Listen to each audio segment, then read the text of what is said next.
नमस्कार दोस्तों, आज हम गंगा नदी तंत्र का संपूर्ण अध्ययन करेंगे। जहाँ जहाँ की बात होगी वहीं का वास्तविक 3D दृश्य आपके सामने दिखाई देगा। आइए आसान ट्रिक्स और शानदार एनिमेशन के साथ पूरी जर्नी शुरू करते हैं। गंगा का उद्गम गंगोत्री हिमनद से माना जाता है। हिमालय के उठने के बाद भी इसका प्रवाह बना रहा, इसलिए ये पूर्ववर्ती अपवाह का सबसे प्रसिद्ध उदाहरण है। और आज की हमारी इस विस्तृत चर्चा का विषय भी यही है, गंगा नदी तंत्र। हमारे पास जो आज स्रोत है वो इस पूरे तंत्र के एक एक हिस्से को एकदम खोल कर रख देते हैं। हाँ, और हमारा उद्देश्य सिर्फ कुछ तथ्यों की सूची पढ़ना नहीं है। खासकर जो लोग यूपीएससी, यूपीपीएससी, एसएससी या रेलवे जैसी प्रतियोगी परीक्षाओं की तैयारी कर रहे हैं, उनके लिए ये चर्चा बहुत काम की है। एकदम। शुरुआत करते हैं उस नीली रेखा के जन्म से, जो देखने में भले ही एक साधारण भौगोलिक घटना लगे, लेकिन असल में पृथ्वी के सबसे बड़े रहस्यों में से एक है। अगर हम नदियों के जन्म की बात कर रहे हैं ना, तो सबसे पहले हमें उस पुरानी धारणा को तोड़ना होगा कि नदियां हमेशा पहाड़ों से निकलती हैं और इसलिए पहाड़ नदियों से पुराने होते हैं। एक मिनट, पहाड़ नदियों से पुराने नहीं होते?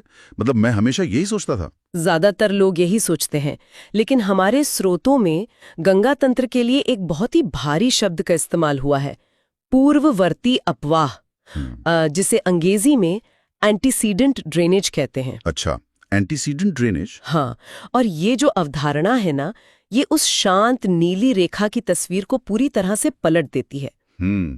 पूर्ववर्ती अपवाह का सीधा सा मतलब तो यही हुआ कि जो पहले से मौजूद हो, है ना? लेकिन स्रोतों में इससे हिमालय के संदर्भ में लिखा गया है। बिल्कुल, इसका सीधा सा मतलब है कि हिमालय की नदियां हिमालय के बनने से भी पहले से बह रही हैं। अरे वाह, हमारे नोट्स में पंच प्रयाग का जिक्र है। आमतौर पर हम इसे सिर्फ नदियों के संगम के रूप में पढ़ते हैं। हाँ, एक धार्मिक नजरिए से या बस एक लिस्ट की तरह। बिल्कुल, लेकिन इस भूगोल के पीछे का असल विज्ञान क्या है? ये नदियां एक ही जगह पर क्यों नहीं मिलती? मुझे तो ये किसी सुपर हीरो टीम के एक साथ आने जैसा लगता है, जहां अलग अलग नदियां अपनी ताकत मिलाती हैं। ये सुपर हीरो वाली एनालॉजी बहुत सटीक है। देखिए, ये एक जगह इसलिए नहीं मिलती क्योंकि पहाड़ों का ढलान और घाटियों की जो संरचना है वो इसकी इजाजत ही नहीं देती। अच्छा। पंचप्रयाग असल में छोटे छोटे जल स्रोतों के एक विशाल शक्ति में तब्दील होने की एक क्रमिक प्रक्रिया है। इसे समझने के लिए हमें अलकनंदा को मुख्य धारा मानना होगा। ठीक है, अलकनंदा मुख्य धारा है। हाँ, अलकनंदा एक गहरी घाटी से बहती है और एक तरह से मुख्य धुरी का काम करती है। तो सबसे पहले विष्णु प्रयाग में उच्च हिमालय से आने वाली धौली गंगा इसमें आकर मिलती है और वहां से नदी का वेग और बढ़ जाता होगा। बिल्कुल। फिर थोड़ा नीचे नंदप्रयाग में नंदाकिनी नदी का संगम होता है। और जैसे जैसे ये नदियां मिल रही हैं तो अलकनंदा का जलस्तर और उसकी कटाव करने की क्षमता भी कई गुना बढ़ रही होगी। एकदम सही। और फिर कर्णप्रयाग में पिंडर नदी आकर अलकनंदा से टकराती है। यहाँ ध्यान देने वाली बात यह है कि हर प्रयाग एक अलग भौगोलिक ऊंचाई और अलग तरह के चट्टानी ढांचे में स्थित है। मतलब ये 1 by 1 ऊर्जा इकट्ठा कर रही है। हाँ। इसके बाद आता है रुद्रप्रयाग, जहाँ अलकनंदा में मंदाकिनी नदी मिलती है। ये क्षेत्र बहुत ही हाई एनर्जी जोन है।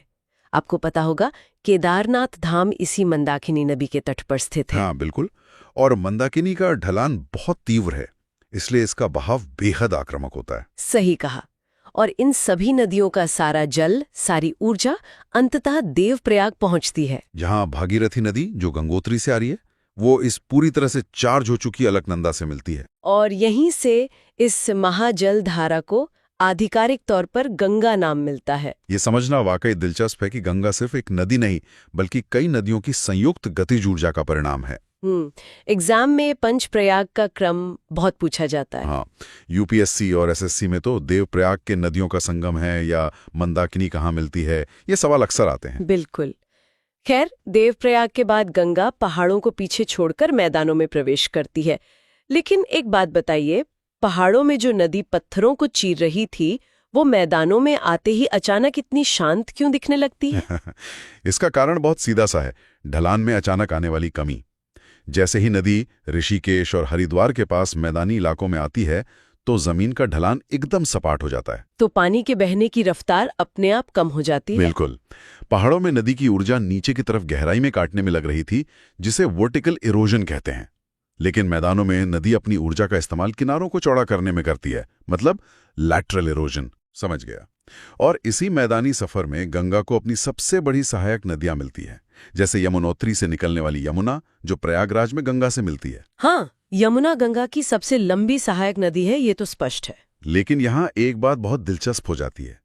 हमारे स्रोतों में एक नदी का जिक्र है जो पूरे भूगोल के नियम को ही चुनौती देती दिखती है, गोमती। गोमती। नोट्स के अनुसार गोमती एकमात्र प्रमुख सहायक नदी है जिसका उद्गम किसी पहाड़ या ग्लेशियर से नहीं, बल्कि सीधे मैदानों से होता है, पीलीभीत की फुलहर झील से। हाँ, ये एक बहुत बड़ा अपवाद है। वही तो मैं सोच रहा था। अगर कोई ग्लेशियर नहीं है तो एक बारहमासी नदी में इतना सारा पानी आखिर कहाँ से आ रहा है? ये ग्राउंड वाटर हाइड्रोलॉजी का एक बेहतरीन उदाहरण है। देखिए, गोमती का पानी बर्फ पिघलने से नहीं आता। पीलीभीत के जिस इलाके से ये निकलती है, वहां का ग्राउंड वाटर टेबल सतह के बहुत करीब है। अच्छा, तो जमीन के नीचे का पानी ऊपर आ जाता है? हाँ, जब भूजल का स्तर जमीन की सतह को काटता है या उससे ऊपर आ जाता है, तो पानी प्राकृतिक रूप से रिसकर बाहर आने लगता है। फुलहर झील इसी रिसते हुए भूजल का एक बड़ा संग्रह है। अरे वाह! और धीरे धीरे ये पानी एक धारा का रूप ले लेता है। ये एक बहुत ही धीमी प्रक्रिया है, इसीलिए गोमती में पहाड़ों से आने वाली नदियों जैसा तेज बहाव या आक्रामकता बिल्कुल नहीं होती। मतलब ये शुरू से ही एक शांत मैदानी नदी है। ये एक बहुत ही अहम अंतर है, खासकर प्रतियोगी परीक्षाओं के लिए। बिल्कुल, अपवादों पर सबसे ज्यादा सवाल बनते हैं, है ना? लेकिन अगर गोमती इतनी शांत है तो हमारे स्रोतों में दो अन्य नदियों के आगे शोक और अभिशाप जैसे बहुत ही भारी शब्द जुड़े हुए हैं। हाँ, कोसी और दामोदर की बात कर रहे हैं आप? बिल्कुल। कोसी को बिहार का शोक कहा गया है क्योंकि यह सबसे ज्यादा अपना मार्ग बदलती है, और दामोदर नदी जो हुगनी की सहायक है, उसे बंगाल का अभिशाप और एक जैविक मरुस्थल बताया गया है। Biological desert. बिल्कुल। हाँ, चलिए दामोदर से शुरू करते हैं। मतलब एक नदी जैविक मरुस्थल कैसे बन सकती है? बहता हुआ पानी तो अपने आप को ऑक्सीजन युक्त रखता है ना, वो खुद को साफ करता है, तो फिर एक पूरी की पूरी नदी मर कैसे सकती है? देखिए, प्राकृतिक रूप से नदियां खुद को साफ करती हैं, जिसे हम सेल्फ प्योरिफिकेशन कहते हैं। लेकिन दामोदर नदी के साथ क्या हुआ कि वो छोटा नागपुर के पठार से होकर गुजरती है, जो कि भारत का सबसे संपन्न खनिज और औद्योगिक क्षेत्र है। बिल्कुल। अब दशकों तक कोयला खदानों, स्टील प्लांट और दूसरे कारखानों का भारी मात्रा में जहरीला रासायनिक कचरा सीधे इस नदी में डाला गया। तो क्या कचरे की मात्रा नदी की खुद को साफ करने की क्षमता से भी ज्यादा हो गई? ठीक ऐसा ही हुआ। जब पानी में बहुत ज्यादा जैविक और रासायनिक कचरा, जिसे बीओडी और सीओडी कहते हैं, वो मिल जाता है, तो उस कचरे को तोड़ने के लिए पानी में मौजूद बैक्टीरिया सारी घुली हुई ऑक्सीजन का इस्तेमाल कर लेते हैं। आहा, जिसे डिसॉल्व्ड ऑक्सीजन कहते हैं। हाँ, और जब ऑक्सीजन का स्तर 0 के करीब पहुंच गया, तो मछलियां, जलीय पौधे और पूरे का पूरा इकोसिस्टम ही खत्म हो गया। ये तो बहुत ही भयावह है। पानी तो बह रहा था, लेकिन वो पानी नहीं बल्कि एक बहता हुआ जहरीला रसायन था। इसीलिए इसे जैविक मरुस्थल कहा गया। मतलब ये प्रकृति का नहीं बल्कि इंसानी अंधाधुंध औद्योगिकरण का सीधा परिणाम था। सच में ये सोचने वाली बात है। और दूसरी तरफ कोसी नदी है, जो इंसानी कचरे से नहीं बल्कि अपने खुद के भूगोल की वजह से तबाही मचाती है। हाँ, कोसी का मामला एकदम अलग है। कोसी को मार्ग बदलने के लिए क्यों जाना जाता है? मतलब पानी को तो एक ही रास्ते पे बहना चाहिए ना, वो अचानक अपना रास्ता क्यों बदल लेगा? इसके पीछे सिल्टेशन यानी गाद जमा होने का भौतिक विज्ञान काम करता है। देखिए, कोसी नेपाल के गोसाई स्थान और ऊंचे हिमालय से निकलती है। पहाड़ों में इसका ढलान बहुत तेज होता है। ओ, ये अपने साथ भारी मात्रा में मिट्टी, पत्थर और अवसाद काट कर लाती होगी। बिल्कुल। लेकिन जैसे ही ये नदी बिहार के बिल्कुल समतल मैदानों में प्रवेश करती है, तो इसकी गति अचानक से बहुत ही कम हो जाती है। और गति कम होने से उसकी गाद उठाने की क्षमता, कैरिंग कैपेसिटी खत्म हो जाती होगी। एकदम सही। भारी मात्रा में लाया गया वो सारा अवसाद नदी खुद के ही रास्ते में गिरा देती है, और धीरे धीरे वो गाद इतनी ऊंची हो जाती है कि नदी का अपना ही रास्ता ब्लॉक हो जाता है। अच्छा, तो पानी आगे नहीं जा पाता? हाँ, अब पीछे से लगातार आ रहे पानी को कहीं तो जाना है ना, तो पानी उस गाद के ढेर को किनारे से तोड़कर एक नई दिशा में बहने लगता है। अरे बाप रे। और इसी अचानक मार्ग परिवर्तन के वजह से उन इलाकों में भयंकर बाढ़ आती है जहां पहले कोई नदी ही नहीं थी। ये कोई रहस्यमय घटना नहीं है, बल्कि शुद्ध रूप से फ्लूइड डायनामिक्स का परिणाम है। मतलब प्रकृति का अपना एक अलग ही इंजीनियरिंग मॉडल चल रहा है यहाँ। बिल्कुल। और अगर हम प्रायद्वीपीय भारत से आने वाली नदियों की बात करें, जो दक्षिण से आकर गंगा में मिलती हैं, तो सोन और चंबल प्रमुख हैं। हाँ, सोन अमरकंटक से निकलती है। लेकिन चंबल का नाम आते ही नोट्स में उत्खात भूमि या बैडलैंड टोपोग्राफी का जिक्र है। चंबल के बीहड़ों में ऐसा क्या खास है जो इसे बाकी नदियों से इतना अलग बनाता है? चंबल का भूगोल और वहां की मिट्टी की संरचना इसे खास बनाती है। चंबल जिन इलाकों से गुजरती है, जैसे मध्य प्रदेश और राजस्थान के कुछ हिस्से, वहां की मिट्टी बहुत ही भुरभुरी होती है। भुरभुरी मतलब आसानी से टूट जाने वाली? हाँ, फ्राइबल। और वहां वनस्पतियों या पेड़ों की जड़ें उसे बांध कर नहीं रखती। तो जब बारिश होती है या नदी का पानी तेज गति से बहता है, तो वो सतह से सिर्फ ऊपरी मिट्टी नहीं हटाता, बल्कि जमीन में गहरी खाइयां बना देता है, जिसे गली इरोशन कहते हैं। मतलब पानी ने जमीन को इतनी बुरी तरह काट दिया है कि वहां 15-20 फीट गहरी नालियां और ऊंचे ऊंचे टीले बन गए हैं। हाँ, बिल्कुल। और इसी ऊबड़ खाबड़ कटी फटी जमीन को उत्खात भूमि या बीहड़ कहते हैं। यह इलाका खेती या सामान्य बसावट के लिए पूरी तरह बेकार हो जाता है। ये भौगोलिक विषमता ही थी जिसने ऐतिहासिक रूप से इस इलाके को इतना दुर्गम बना दिया था। एकदम सही। अब देखिए, इन सभी नदियों, चाहे वो आक्रामक कोसी हो या गहरी खाइयां बनाने वाली चंबल, इनकी अपार शक्ति को देखकर इंसानों ने हाथ पर हाथ धरे तो नहीं बैठे। बिल्कुल नहीं। इंसानों ने इस ऊर्जा को अपने फायदे के लिए मोड़ने की कोशिश की।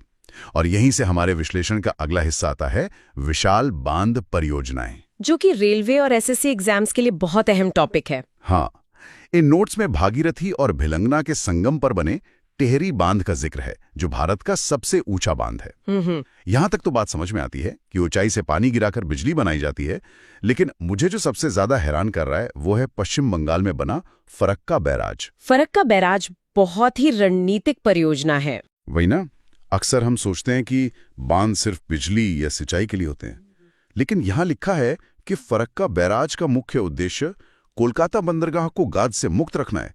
मतलब एक मिनट के लिए सोचिए, हम एक विशाल नदी के पानी को सिर्फ एक बंदरगाह को बचाने के लिए रोक रहे हैं। फरक्का में एक बैराज बनाकर गंगा के पानी को एक फीडर केनाल के जरिए हुगली नदी में मोड़ा गया। इस अतिरिक्त पानी के तेज बहाव ने, जिसे फ्लशिंग एक्शन कहते हैं, ज्वार के साथ आने वाली गाद को वापस समुद्र में धकेलना शुरू कर दिया। क्या बात है। तो ये कोई सिंचाई परियोजना नहीं है, ये एक प्रमुख आर्थिक केंद्र को जिंदा रखने के लिए नदी की हाइड्रोडायनामिक्स का सीधा इस्तेमाल है। ये वाकई में प्रकृति और अर्थशास्त्र का एक जबरदस्त टकराव है। इसी तरह प्रायद्वीपीय नदियों पर भी बांधों का एक पूरा नेटवर्क है। हाँ, जैसे सोन नदी तंत्र पर उत्तर प्रदेश में रिहंद बांध और मध्य प्रदेश में बाणसागर बांध है। लेकिन चंबल घाटी परियोजना का ढांचा थोड़ा अलग लगता है। इसमें एक दो नहीं बल्कि बांधों की पूरी एक सीरीज है। मध्य प्रदेश में गांधी सागर और राजस्थान में राणा प्रताप सागर और जवाहर सागर। एक ही नदी पर इतने सारे बांध क्यों? इसे ना कैस्केडिंग डैम सिस्टम कहते हैं।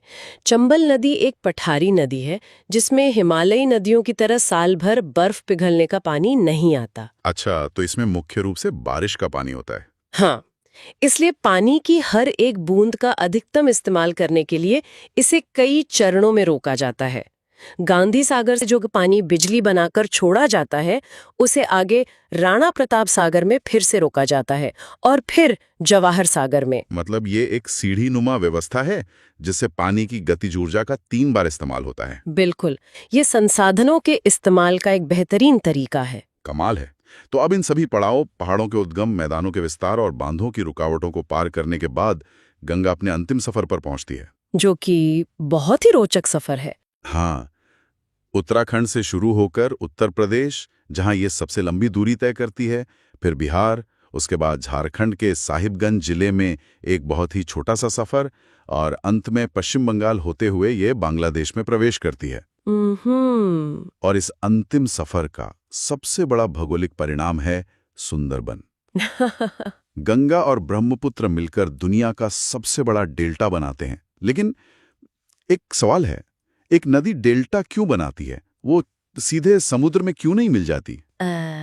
क्योंकि यहाँ तक पहुँचते पहुँचते नदी पूरी तरह से थक चुकी होती है। हाँ, हजारों किलोमीटर का सफर तय करने के बाद जब नदी समुद्र के मुहाने पर पहुँचती है तो जमीन का ढलान लगभग शून्य हो जाता है।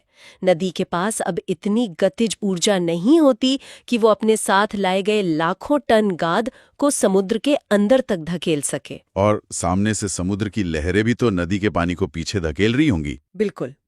इस दो तरफा दबाव की वजह से नदी उस सारे गाद को अपने मुहाने पर ही फैला देती है। पानी कई छोटी छोटी शाखाओं में बट जाता है। अच्छा, जिसे डिस्ट्रीब्यूटरीज कहते हैं। हाँ, और ये जो त्रिभुजाकार दलदली जमीन बनती है यही डेल्टा है। सुंदरबन का नाम यहाँ पाए जाने वाले मैंग्रोव प्रजाति के सुंदरी वृक्षों पर रखा गया है। ये दलदली इकोसिस्टम खारे और ताजे पानी के मिलन का एक अनूठा क्षेत्र है। एकदम सही। अब हमारे स्रोतों के अंत में एक बहुत ही गहरी सैद्धांतिक अवधारणा दी गई है जो इस पूरे तंत्र को एक सूत्र में बांधती है। नोट्स में अपवाह घनत्व यानी ड्रेनेज डेंसिटी और नदियों की उम्र की तुलना की गई है। ये यूपीएससी का बहुत ही फेवरेट टॉपिक है। हाँ, इसमें बताया गया है कि हिमालयी नदियां जैसे गंगा, यमुना अपनी युवावस्था में है, जबकि प्रायद्वीपीय नदियां जैसे सोन, चंबल अपनी प्रौढ़ावस्था में है। लेकिन ये थोड़ा अजीब लगता है। अभी हमने बात की थी कि हिमालयी नदियां हिमालय के बनने से भी पुरानी हैं, फिर वे युवा कैसे हो सकती हैं? कि यहाँ उम्र का मतलब सालों या सदियों से नहीं है, बल्कि नदी के व्यवहार और उसके काम करने के तरीके से है। अच्छा। भूगोल में नदी की उम्र उसके कटाव करने के पैटर्न से तय होती है। हिमालयी नदियां बहुत ऊंचे ढलानों से गिरती हैं, उनमें अपार ऊर्जा होती है और वे लगातार नीचे की तरफ यानी गहराई में कटाव कर रही हैं। वे अभी भी अपनी घाटियों को गहरा कर रहे हैं। तो ये आक्रमणता, ये लगातार कुछ नया तोड़ने की प्रवृत्ति, ये युवावस्था का लक्षण है। बिल्कुल। और दूसरी तरफ चंबल और सोन जैसी प्रायद्वीपीय नदियां हैं जो बहुत पुराने और कठोर पठारों पर बह रही हैं। हाँ। उन नदियों ने जितना गहराई में कटना था वो लाखों साल पहले ही कट चुकी हैं। अब उनका बेस लेवल आ चुका है। मतलब अब उनके पास गहराई में काटने की ऊर्जा नहीं है। हाँ, इसलिए वे सिर्फ धीरे धीरे चौड़ाई में फैलती हैं और गाद जमा करती हैं। उनका व्यवहार शांत, स्थिर और अनुमानित है। ये प्रौढ़ावस्था है। एकदम सटीक बैठता है। पहाड़ से उतरती एक नई नदी किसी ऊर्जावान गुस्सैल किशोर की तरह है जो किसी भी नियम को नहीं मानती, रास्ते की हर चट्टान को तोड़ देना चाहती है। बहुत ही बढ़िया तुलना है ना? और प्रायद्वीपीय नदियां एक अनुभवी, शांत, प्रौढ़ इंसान की तरह हैं जो अपना रास्ता तय कर चुका है और अब बस शांति से अपने गंतव्य की ओर बढ़ रहा है। भूगोल में जब आप इन भौतिक प्रक्रियाओं को इस तरह के व्यवहारिक मॉडल से जोड़कर देखते हैं तो तथ्य सिर्फ रटने वाली चीजें नहीं रह जाती, वो एक तर्कपूर्ण कहानी बन जाते हैं। और यही कॉन्सेप्चुअल क्लैरिटी एग्जाम्स की असली मांग है। और यही आज की हमारी इस चर्चा का मुख्य उद्देश्य भी था। आज हमने गंगा को सिर्फ एक नीली रेखा के रूप में नहीं, बल्कि एक जीवित तंत्र के रूप में डिकोड किया।